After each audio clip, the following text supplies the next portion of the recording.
বন্ধুরা, বৃক্ষবন্ধন চ্যানেলে আপনাদের স্বাগত। এই যে গাছটা দেখছেন, এটা একটি হচ্ছে ক্যারাকে লেবু। এই লেবুটা আমাদের দেশীয় নয়। তো এই লেবুটা খেতে খুব সুন্দর এবং খুব সুস্বাদু। দেখতে যেমন সুন্দর, খেতেও সুস্বাদু। এই লেবু গাছটায় আমি পরিচর্যা করেছিলাম। করার পর লেবু গাছটা ঠিক 1 মাস আগে খাবার দিয়েছিলাম। খাবার বলতে কি, এইবার দিলাম কোকোপিট 2 মুঠো, ঠিক আছে। দিয়ে মাটিটাকে ভালো করে পাইল করতে হবে। এই গোড়ার মাটিটাকে উস্কে আমি খাবারটা 1 মাস আগে দিয়েছিলাম।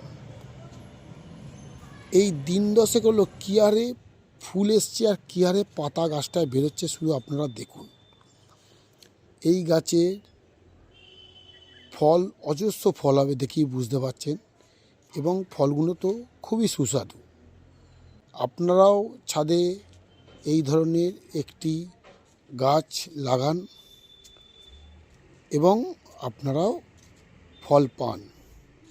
আমার ভিডিওতে আমি দেখিয়ে দেবো যে কী ধরনের সার প্রয়োগ করলে এই ধরনের ফুল বা ফল হওয়া সম্ভব। আশা করি বন্ধুরা, ভিডিওটা যদি আপনাদের ভালো লাগে তাহলে প্লিজ আমার চ্যানেলটা একটু সাবস্ক্রাইব করে আমাকে একটু উৎসাহিত করুন। নমস্কার বন্ধুরা।